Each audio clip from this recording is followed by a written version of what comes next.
Hello, I will talk about near-term challenges in Norwegian and European higher ed. And I'm Helge Høyvik, a professor at Oslo Metropolitan University. And one of the backgrounds is the strategic plan for 2021 to 25 in higher ed in Norway, and also the action plan that is being developed this spring. But this is a little more general perspective.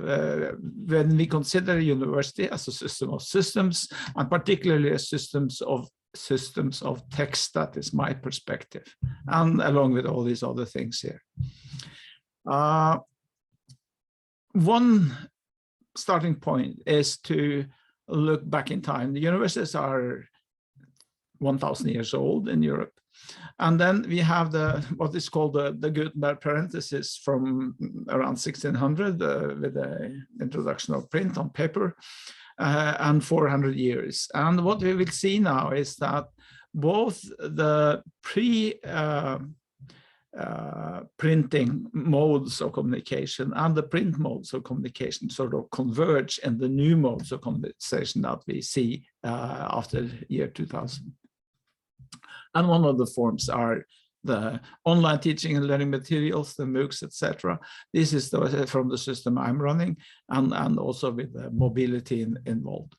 Now, looking at the university sector in Norway, we see that there's been a big development of many institutions, and then there's a contraction where several of these institutions around the country are reduced in our small country from 14 to 5 university clusters, and with many, like several campuses around where distance education become more important.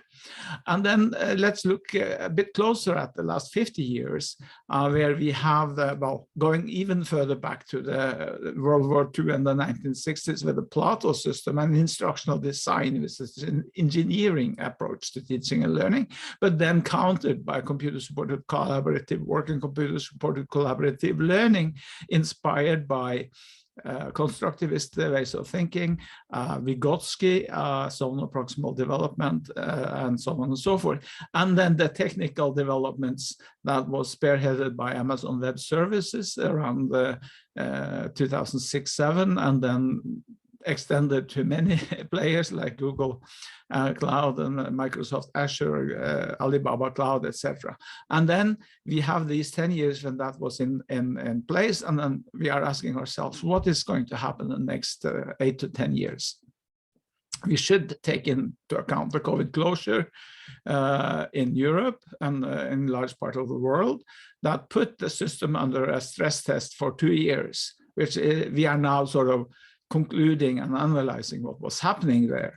And another important thing in Europe is the GDPR, the General Data Protection Regulation, that makes it illegal at the current state, even if it's not implemented, to transfer data with personal characteristics, sensitivities, to the United States. And it's even illegal to store that in systems owned by American companies that are required by American law to deliver those data if they are asked for.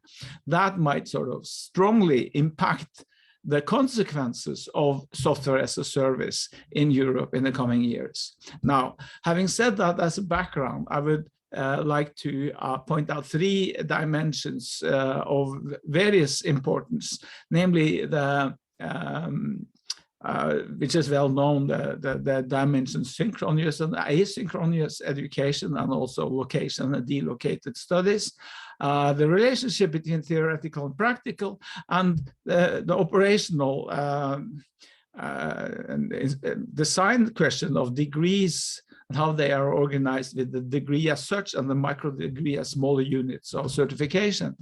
Now, taking the theoretical and practical dimension, it's not like either theoretical or practical, it's rather that theory and practice sort of meet in a new mix-up in what we call DevOps, development and operations, which is heavily dependent on models and systems thinking, particularly because digitalization of the workplace. When it comes to the micro degree, we have an extreme where it's more the skills-based reason for hiring people that was brought up in the State of the Union address by President Biden in the United States. But in Europe, we have the micro higher education degree system, and also the micro BOL, which is referred to the Bologna process for unifying Europe into one coherent educational system. And they states that they will only support like 5 ECTS, that means 150 hours of study at level 4, which is the bachelor level, while the skills orientation in the United States is much more granular, finer granularity of much less training. Now, for instance, let us say that you have a degree in architecture and a degree in civil engineering, and maybe there are some courses on compression and tension characteristics of materials or their insulation properties when you want to insulate houses and so on and so forth to not spend so much energy. Maybe you could take that course and use it for 2 degrees. Maybe you take that at different universities, and the degrees are given at different universities. Micro-credentials in the European system is made for to enhance and make that possible, which is part of the 4 freedoms of the European Union. Now, they should be stackable, overlapping, transferable, and the question is, should they be very small scale, very finely grained, or more coherent study programs? Now, my one challenge for a university system is that we have a tradition for synchronous, theoretically oriented, and full-scale degree systems. And then we are challenged by the micro degree, the asynchronous, and the more practical oriented, as mentioned, located and dislocated. I don't believe that universities will manage to do this if they don't start by doing what they already do well and digitize that. And that has met with some resistance. So if they don't do that, you will get a split in the university in a more closer to the needs of the marketplace, and that will be commercialized and be split out from the university sector. So that is one challenge. We can look at that from the perspective of working on campus versus working online. And one term to describe that is the flipped classroom, where you study on your own before you come to class, and then class is not used for lecturing, but for interactive work and enhancing learning. And that could be either that most of the activities are on campus, or most of the activities are online, and you get this kind of variability. And what we need to do is to reconfigure the texts and recreate the text, remediate the text. You have some traditional textbooks, but you have also the online material and the social interaction. And that is a complex that should be more variable. This is to sort of fine-grain the challenge a bit more. So we are talking about this, what is happening in this space here, when students work together, or they work in class, or they work alone. And I think that we need a change to more collaborative, a more authored and more published way of communicating from the university to its students. The question is, who will do this change? And we have user-generated content with YouTube as an example, 300 hours uploaded every minute. 1.3 billion users, 1 billion users and growing for TikTok, etc. We have new entrants like the commercial Coursera, where you can pay a certain amount every month and you have access to 7,000 online courses. You have the more traditional publishing like Pearson, where you can also have this kind of subscription-based access to learning materials. And in our case, you have the support system in the universities. I use my own university as an example, namely the YouTube that we made for ourselves, and also this for interactive HTML5 content that I put together based on external resources. Now, in order to change these texts, we need to analyze them from the point of view of their content and their communicative abilities and genre. And we have the HTML web page, videos, audio, stills, interactive learning objects I mentioned, and the paratext that sort of points out of the material into the larger web, and several others. Artificial intelligence is something very important coming here, but I don't mention that because that's a talk in its own right. So we have these kind of different responsibilities in the production process, and very much the instructional design is concentrated in the ADDIE model: analyze, design, develop, implement, and evaluate. And if you look at the roles, you find that instructional designers, they are the doers. They make that happen. Technical developers, media creators, while the subject matter expert in the topic is a consultant, and the instructor is a consultant. So we get a split here between the teacher, those who know the subject, those who teach, and the instructional designer. So we get two models for how this could happen. Either the subject specialists are in the vanguard, they are in power, and they get support from instructional design, or the instructional design becomes the vanguard. And then the teachers are only consultants and support people for the instructional designers. You get this split. We have tried to counteract that by this model where we have the lectures, the online materials, and the students in the triangle.